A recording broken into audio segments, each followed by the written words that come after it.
वीर सिंह अपनी मां मंगला देवी से ये झूठ कहता है कि शगुन की हालत कुछ ठीक नहीं है। सीढ़ियों से गिरने के बाद उसके सर पर गहरी चोट आई है। उसके कारण उसकी मानसिक स्थिति ठीक नहीं है। इसमें डॉक्टरों का कहना है कि उसे शहर से बाहर ले जाकर इलाज करवाना पड़ेगा। हमें उसे मानसिक अस्पताल में ले जाना पड़ रहा है। हमें उसे एक मानसिक चिकित्सक को दिखाना पड़ेगा, जिस कारण मुझे शहर जाना पड़ेगा और कुसुम भी शगुन का ध्यान रखेगी, इसलिए वह भी मेरे साथ शहर जाएगी। वहाँ कितना समय लगेगा कुछ कह नहीं सकते हैं। यह बात बोलकर वीर सिंह अपना फोन रख देता है। हालांकि मंगला देवी को शगुन की इतनी चिंता नहीं थी जितनी उस बच्चे की थी।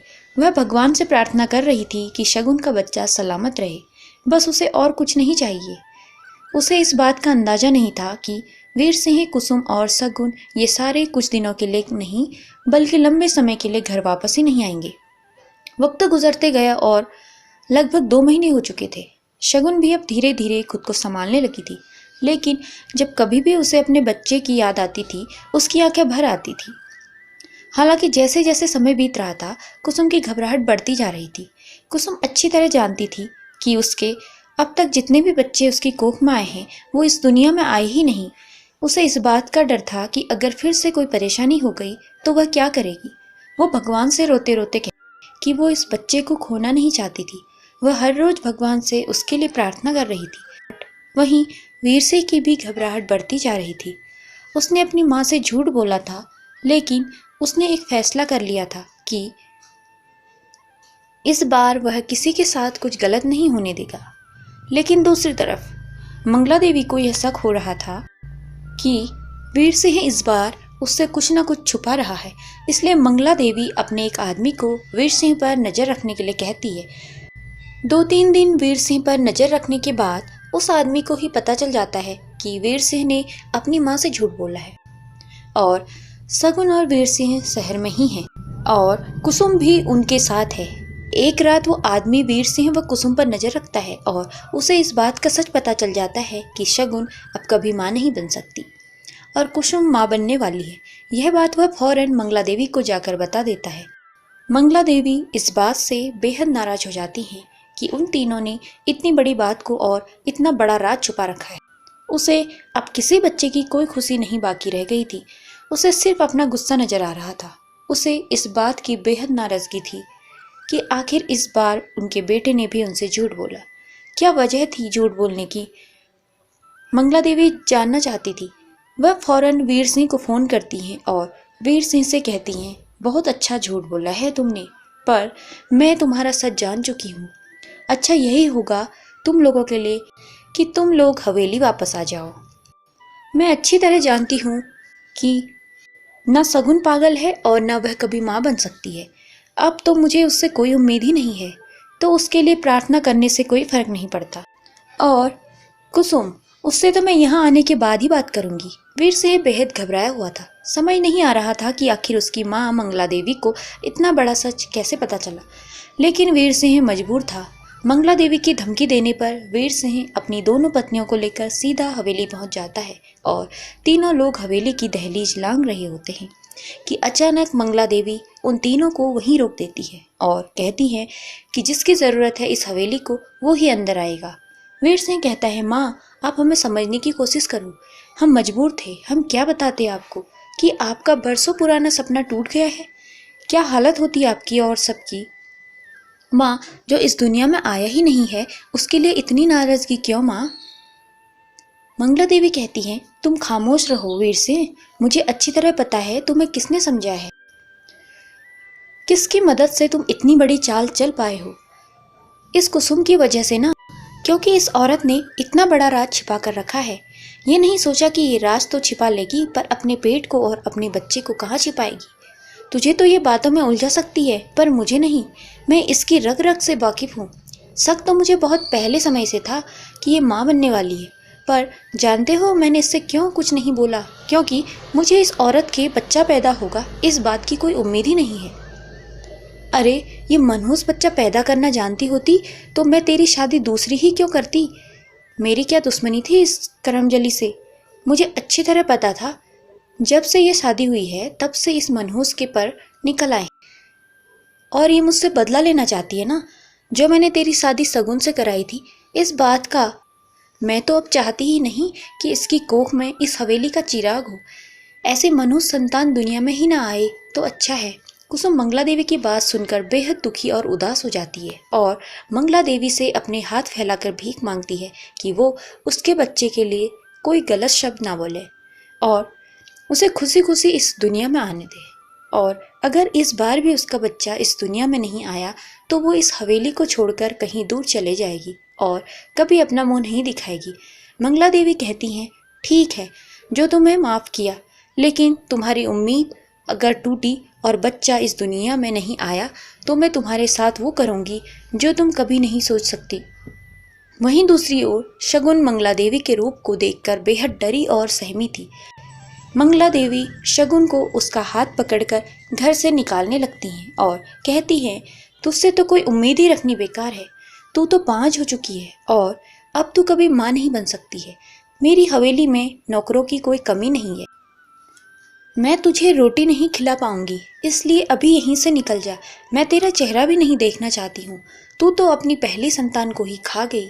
शगुन रोती और बिलखती हुई मंगला देवी के पैरों पर गिरकर उनसे माफ़ी मांगने लगती हैं और वो उनसे गिड़गिड़ाते हुए कहती है, माँ, मुझे यहाँ से मत निकालो, मैं कहाँ जाऊँगी। मेरे माँ पापा बहुत ज़्यादा गरीब हैं, वो इस गम को नहीं बर्दाश्त कर पाएंगे, वो मर जाएंगे। मंगला देवी शगुन को बुरी तरह गुस्से में पीटने लगती है और कहती है, सबके मरने का गम है तुझे। यहाँ तो मेरी हवेली का चिराग खा गई, तुझे वो नहीं दिखा? तेरा तो मैं मनहूस चेहरा कभी ना देखूं। ना जाने किस किस को खा जाएगी ये। वीर सिंह से अब ये सारी बातें बर्दाश्त से बाहर हो रही थी और वो अपनी माँ का हाथ पकड़ता है और कहता है, ने भी तो गलती करी है, अब आप क्या मुझ पर भी हाथ उठाओगी? छोड़ो माँ, शगुन को छोड़ दो। वीर सिंह कुसुम को इशारा करता है और कुसुम फौरन शगुन को अंदर लेकर जाती है और दोनों एक दूसरे के गले लगकर बुरी तरह रोने लगती हैं। थोड़ा समय बीतने के बाद लगभग पूरा माहौल शांत होने लगता है। अब मंगला देवी उन दोनों में से किसी से कुछ नहीं कह रही थी। उसे हर समय कुसुम की आने वाली संतान का इंतजार था। वैसे तो उसे उस बच्चे की बहुत ज़्यादा उम्मीद भी नहीं थी, क्योंकि वह जानती थी कि कुसुम माँ नहीं बन पाती है। उसे कुछ खास उम्मीद नहीं थी कुसुम से। वहीं कुसुम उसकी बेचैनी और उसकी घबराहट बढ़ती जा रही थी, क्योंकि उसने जो बात कही थी उसके बाद उसकी संतान का इस दुनिया में आना बहुत ज़रूरी था ताकि वह हवेली में रह सके। लेकिन अगर उसकी संतान इस दुनिया में न आई तो वह फैसला कर चुकी थी कि वह हवेली से कहीं दूर चली जाएगी और कभी लौट कर नहीं आएगी। हालांकि अब शगुन खुद को संभाल रही थी, क्योंकि उसे खुद को भी संभालना था और कुसुम को भी। वह कुसुम का बेहद ध्यान रख रही थी। वहीं दूसरी तरफ मंगला देवी इस विचार में बैठी हुई थी कि अगर उसकी संतान इस दुनिया में आई तो वह लड़का होगा या लड़की। मंगला देवी को सिर्फ और सिर्फ अपनी हवेली के लिए चिराग चाहिए था, यानी कि उन्हें एक लड़का चाहिए था। वो तो लड़की की उम्मीद करने के भी खिलाफ थी। तभी उन्हें ख्याल आता है कि क्यों ना इस कुसुम की कोख में पलने वाले बच्चे की जांच कराई जाए, ताकि पता चल सके कि उसकी कोख में जन्म लेने वाला बच्चा लड़का है या लड़की है। मंगला देवी कुसुम को अपने कमरे में बुलाती है। इस बार मंगला देवी अपने चेहरे पर कोई शिकन नहीं आने दे रही थी और न ही कोई शिकायत का मौका। वह बहुत ही प्यार से कुसुम से बात करती है और उससे कहती है कि चलो, बहुत दिन हो गए हैं, तुम्हें डॉक्टर को दिखाते हैं, कोई परेशानी ना हो। मैं नहीं चाहती कि इस बार हम तुम्हारी संतान को खो दें। जिंदगी में पहली बार कुसुम ने मंगला देवी का यह रूप देखा था, क्योंकि मंगला देवी कभी भी गर्भवती महिला को हवेली के बाहर ही नहीं निकलने देती थी। डॉक्टर के पास ले जाना तो बहुत दूर की बात थी, लेकिन वह खुशी खुशी मंगला देवी के साथ चल देती है। शगुन और कुसुम दोनों ही मंगला देवी के साथ थे।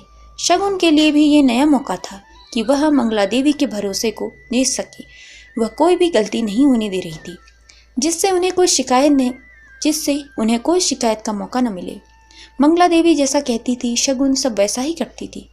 वहीं दूसरी तरफ मंगला देवी डॉक्टर को एक मोटी रकम देती है और डॉक्टर से कहती है कि मुझे बस इतना जानना है कि मेरी बहू की कोख में जो बच्चा जन्म लेगा वो लड़की है या लड़का है। वहीं डॉक्टर कुसुम को देखकर पहचान जाता है कि पिछली बार भी जब वह यहाँ आई थी तो वह उसी के पास आई थी और उसका बच्चा बच नहीं पाया था। जांच के बाद डॉक्टर को यह बात पता चल जाती है कि उसकी कोख में लड़का नहीं बल्कि लड़की है। यह एक बड़ी समस्या थी कि वह डॉक्टर समझ नहीं पा रहा था कि वह बात मंगला देवी को बताना चाहिए या नहीं। डॉक्टर मंगला देवी को भी अच्छी तरह से जानता था। वो मंगला देवी की हरकतों से वाकिफ था कि अगर उसने सच बता दिया कि उसकी बहू एक लड़की को जन्म देगी तो वो उस बच्चे को मरवा देगी। वह भी अच्छी तरह जानता था कि कुसुम के लिए भी ये सब किसी खतरे से कम नहीं है।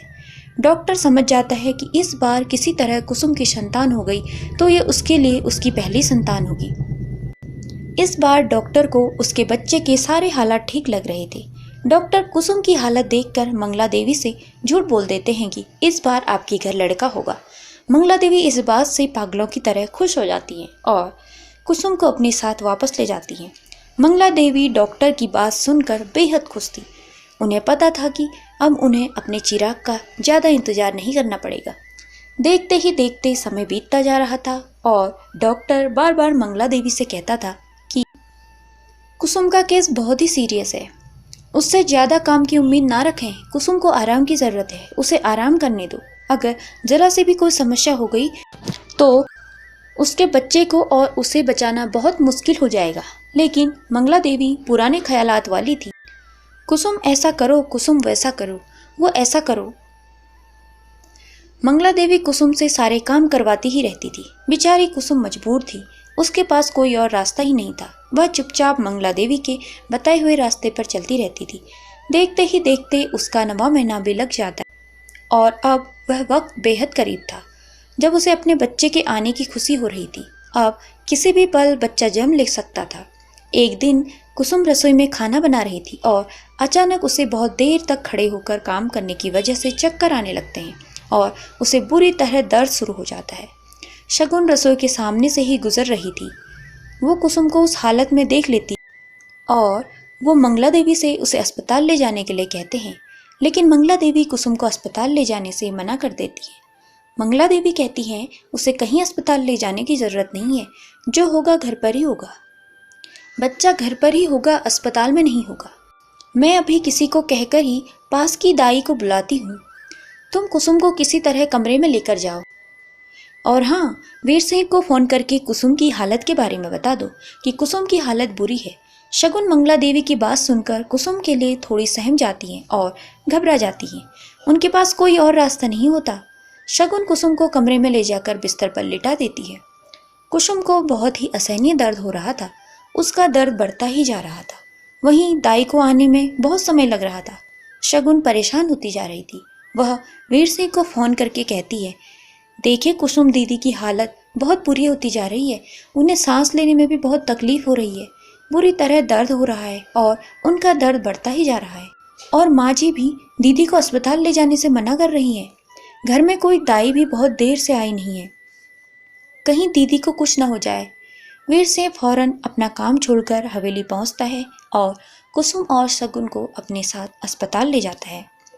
कुसुम अस्पताल पहुंच जाती है, लेकिन इस समय वह अपनी ज़िंदगी और मौत के बीच में अपनी ज़िंदगी से लड़ रही थी। वो जीना चाहती थी, लेकिन मानो उसकी सांसें उसके हाथों से छूट ही जा रही थी। वक्त बहुत तेज़ी से चल रहा था। उसके हाथों से मानो उसकी ज़िंदगी की रेखा मिटती जा रही थी। डॉक्टर ने साफ कह दिया था वीर सिंह से कि अगर कोई परेशानी होती है तो माँ और बच्चे दोनों को ही बचाना बेहद मुश्किल हो जाएगा। कुसुम पहले भी अपने 4 बच्चों को खो चुकी थी। उसकी हालत अब और ये दर्द बर्दाश्त करने की नहीं थी। वो बेहद घबराई हुई थी। वह अपनी संतान को खोना नहीं चाहती थी। यह संतान उसके लिए बहुत मायने रखती थी। उसके लिए ही नहीं बल्कि बाकी सबके लिए उस संतान का इस दुनिया में आना बेहद ज़रूरी हो गया था। कुसुम बेहद परेशान होती जा रही थी। उसे धीरे धीरे समझ आने लगा था कि शायद अब उसके पास ज़्यादा समय नहीं रह गया है। डॉक्टर के ऑपरेशन थिएटर में आते ही कुसुम हाथ जोड़कर डॉक्टर से विनती करने लगती है। वो बुरी तरह गिड़गिड़ाने लगती है। कुसुम बोलती है, मैं नहीं जानती हूँ कि मैं बचूंगी या नहीं, लेकिन मेरी आपसे हाथ जोड़कर प्रार्थना है, मेरे बच्चे को जीवन दे दो, इस दुनिया में ला दो, उसे मरने मत दो। डॉक्टर उसके हाथों को पकड़ते हैं और सब्र रखने के लिए कहते हैं। उसे समझाते हैं कि तुम सिर्फ अपने आप को शांत रखो, तुम्हें परेशान होने की कोई ज़रूरत नहीं है। हम अपनी तरफ से पूरी कोशिश करेंगे तुम्हें और तुम्हारे बच्चे दोनों को बचाने की। कुसुम और उसका बच्चा दोनों ही जिंदगी से लड़ रहे थे। वहीं दूसरी ओर वीर सिंह और सगुन दोनों की ही बेचैनी बढ़ती जा रही थी। दोनों का ही दिल जोरों से धड़क रहा था। दोनों ही यह सोच रहे थे कि आगे क्या होगा। वह पल ही कुछ ऐसा था, हर पल में जुबां पर खामोशी थी, लेकिन उस खामोशियों में भी एक खौफ था, कहीं कुसुम को कुछ हो न जाए। दूसरी तरफ डॉक्टर ऑपरेशन थिएटर से निकलते हैं। वीर सिंह डॉक्टर को देखते ही डॉक्टर के पास आता है। डॉक्टर से कहते हैं कि क्या हुआ। डॉक्टर सब कुछ ठीक तो है ना। वो इतना ही बोल पाता है कि अचानक उसे बच्चे की रोने की आवाज़ आने लगती है। उनके चेहरे पर थोड़ी सी मुस्कान आ जाती है। वीर सिंह और सगुन एक दूसरे को देखकर मुस्कुरा रहे होते हैं। तभी डॉक्टर बोलते हैं, हमें माफ़ कर दीजिए, हमने आपके बच्चे को तो बचा लिया, लेकिन आपकी पत्नी को नहीं बचा पाए। वह अब इस दुनिया में नहीं है। डॉक्टर के मुंह से इतनी बड़ी बात सुनकर मानो वीर सिंह की दुनिया ही उजड़ गई हो। उसके कदमों से मानो जमीन ही खिसक गई हो। वीर सिंह को समझ नहीं आ रहा था यह क्या हो गया है। वह अपने लड़खड़ाते कदमों को संभाल नहीं पा रहा था और वह वहीं जमीन पर सर पकड़कर बैठ जाता है और बहुत ही तेज आवाज में कुसुम का नाम पुकारता है। शगुन भी बुरी तरह रोने लगी थी, लेकिन वह वीर सिंह को समझा रही थी कि हमें खुद को शांत करना होगा ताकि हमें कुसुम के बच्चे को संभालना पड़ेगा। शगुन वीर सिंह को समझा नहीं पा रही थी। वीर सिंह अपना आपा खोने लगता है और पागलों की तरह हरकत करने लगता है।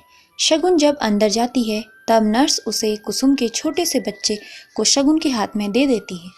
वह एक प्यारी सी बच्ची थी। शगुन उसे देखकर जैसे कहीं खो जाती है। तभी उसकी नज़र कुसुम की लाश पर पड़ती है। कुसुम का शरीर बेजान हो चुका था। अब उसके शरीर में कोई जान नहीं थी। शगुन समझ चुकी थी कि कुसुम अब जिंदा नहीं है। कुसुम की लाश उसकी आंखों के सामने थी। शगुन को समझ नहीं आ रहा था उन हालातों में वो क्या करें। वो बस खामोशी से सब कुछ देख रही थी और बुरी तरह रो रही थी। कुछ ही देर बाद मंगला देवी को भी कुसुम की मौत के बारे में पता लग जाता है और यह भी बता दिया जाता है कि उनके घर में लक्ष्मी के रूप में बेटी ने जन्म लिया है। यह बात कर मंगला देवी को इस बात पर गुस्सा आ रहा था। उसे याद आ रहा था कि उस डॉक्टर ने उससे झूठ क्यों बोला। क्यों उस डॉक्टर ने उसे कुछ नहीं बताया कि उनके घर में लड़की पैदा होने वाली है।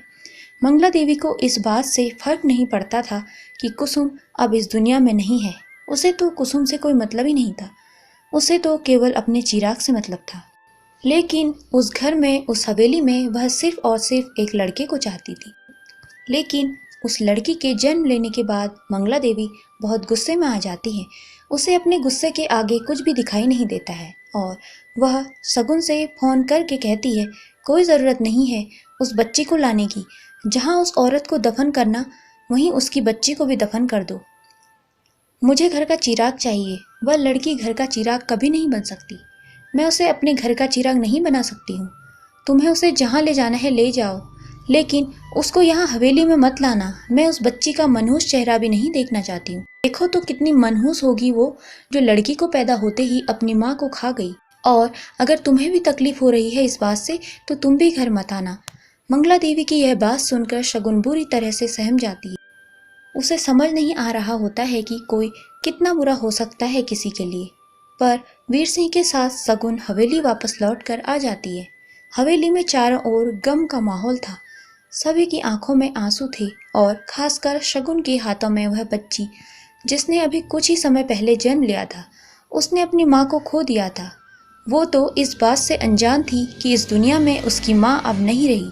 सारे लोग रो रहे थे और सामने कुसुम की लाश रखी थी। लाश को ले जाने के लिए तैयार किया जा रहा था कि तभी वो डॉक्टर वहां आ जाता है जिसने कुसुम का ऑपरेशन किया था। वह डॉक्टर सीधा हवेली के अंदर चला जाता है और वीर सिंह से कुछ बात करनी है ऐसा वह जोर से चिल्लाकर बोलता है। सारे लोग इस डॉक्टर को देखने लगते हैं और वीर सिंह उस डॉक्टर के पास जाता है और कहता है, क्या हुआ डॉक्टर, अब क्या रह गया था बताने को जो आपको यहाँ तक चलकर आना पड़ा। डॉक्टर वीर सिंह से कहता है, मुझे आपसे बेहद ज़रूरी बात करनी है। वीर सिंह डॉक्टर को एक कोने में ले जाकर उनसे बात करता है। वह डॉक्टर वीर सिंह को बताता है कि आपकी पत्नी मरी नहीं है बल्कि उन्हें मारा गया है। मैंने आप लोगों से कहा था कि कुसुम जी की हालत इतनी अच्छी नहीं है कि उनसे हर गर्भवती महिलाओं की तरह ढेर सारा काम करवाया जा सके। उनकी बच्चेदानी कमजोर थी। वह बच्चा जो अब इस दुनिया में है, शायद उसे जिंदा रखने के लिए कुसुम जी ने अपनी पूरी जी जान लगा दी थी ताकि वह इस दुनिया में आ सके। लेकिन आपकी माँ मंगला देवी जी इस बात के हमेशा खिलाफ रहेंगी कि एक औरत को गर्भवती होने पर आराम करना चाहिए। आप लोग हम जैसे डॉक्टरों की बात समझते हो या नहीं? आपकी माँ हमारे पास आई थी ताकि हम उन्हें बता सके कि उनके गर्भ में लड़का है या लड़की। आप लोगों को इस बात से इतना फर्क क्यों पड़ता है? एक लड़की हो या लड़का, दोनों आपकी ही तो संतान है। जैसा आप चाहेंगे वह वैसे ही बनेंगे। लेकिन नहीं, आप लोगों को सिर्फ और सिर्फ एक लड़का चाहिए। और दूसरी बात, मैं इसलिए यह कह रहा हूँ कि उनकी मौत के जिम्मेदार आपकी माँ हैं, क्योंकि कम उम्र में शादी और फिर बच्चे की जल्दबाजी करना, इस वजह से आपकी पत्नी ने अपने 4 संतानों को खो दिया था। वह तो किस्मत अच्छी थी कि इस बार उनकी वो बच्ची बच गई, लेकिन वह खुद ही जिंदा ना रह पाई। आप लोगों ने कुसुम जी पर कम उम्र में ही माँ बनने का इतना दबाव डाला कि आज वे इस दुनिया में नहीं है। मुझे माफ़ करिए, लेकिन मैं आपको यही समझाने आया हूँ। अगर आप मेरी बात समझ रहे हैं तो हो सके तो अपनी बेटी के साथ ऐसा मत करिएगा। एक औरत के लिए कम उम्र में शादी करना ही एक सबसे बड़ी सजा है, और फिर कम उम्र में ही बच्चे पैदा करना। जब उसका दिमाग खुद एक बच्चे के जैसा होता है, वह किसी बच्चे को कैसे संभाल सकती है?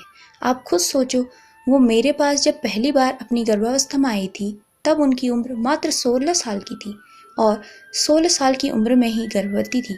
कितनी बड़ी शर्म की बात है। शायद उन्हें पता ही नहीं कि ऐसी अवस्था में करना क्या है। उस समय तो बचपना रहता है। शायद इसी वजह से अपने बचपने में ही उन्होंने कोई ऐसी गलती कर दी थी जिससे उन्होंने अपने पहले बच्चे को खो दिया, जिसकी सज़ा उन्हें अभी भी चुकानी पड़ी। ये सज़ा न सिर्फ कुसुम जी को बल्कि उनकी बेटी को भी अपनी माँ से दूर होकर उन्हें खोकर चुकानी पड़ी। आपकी माँ ने मुझे रिश्वत दी थी ताकि मैं कुसुम जी के घर में पल रहे बच्चे का लिंग पता कर सकूं। मैं चाहता तो उसी पल उनके खिलाफ पुलिस में बता देता, पर आपका और आपकी माँ मंगला देवी का बहुत नाम है इस गांव में, जिसे मैं खराब नहीं करना चाहता हूँ। बाकी मेरी विनती है आपसे कि अब जो हुआ उसे तो हम बदल नहीं सकते, पर नन्ही सी बच्ची के साथ ऐसा ना हो। बाकी मैं चलता हूँ। मंगला देवी को दूर खड़े होकर भी डॉक्टर की सारी बातें सुनाई दे रही थी। वो डॉक्टर को जाने से रोकती हैं और डॉक्टर से कहती हैं, वाह वाह, इसका मतलब तुम झूठ बोलने के पैसे भी लेते हो। तुम्हें बहुत तरस आ रहा है ना उस मरी औरत पर। तुम्हारी क्या लगती थी? कहीं तुम्हारा कोई संबंध तो नहीं था उससे? इतनी बात सुनकर वीर सिंह को अपनी माँ पर गुस्सा आ जाता है और वह अपनी माँ से चुप रहने के लिए कहता है। लेकिन मंगला देवी लगातार उस डॉक्टर के बारे में उल्टा सीधा बोलती रहती थी। उसे भी अब गुस्सा आ रहा था कि उस डॉक्टर ने उससे झूठ बोला था कि कुसुम एक लड़के को जन्म देगी, लेकिन उसने एक लड़की को जन्म दिया। डॉक्टर बोलता है, अगर उस दिन मैंने सच बोल दिया होता तो शायद आज दोनों ही इस दुनिया में नहीं होते।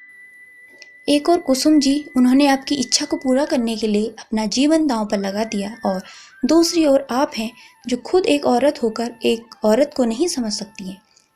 मैं ऐसी जगह नहीं रुक सकता, मैं जा रहा हूँ। डॉक्टर के जाते जाते भी मंगला देवी उसे बहुत खरी खोटी सुनाती हैं, जिसके बाद वीर सिंह खुद अपनी माँ मंगला देवी को शांत करके अंदर भेज देता है और डॉक्टर से माफ़ी मांगता है और कहता है, मैंने भी अपना प्यार खोया है, अपनी पत्नी कुसुम को खोया है। मुझे तो मेरी खामोशी ने बर्बाद किया है। क्या करूं मैं? अब बस एक ही काम करता हूं कि अपनी बेटी को अच्छी जिंदगी दे सकूं। डॉक्टर वीर सिंह को समझता है कि आगे के रास्तों में सोच समझकर चलें। बस इतना बोलकर डॉक्टर वहां से चला जाता है।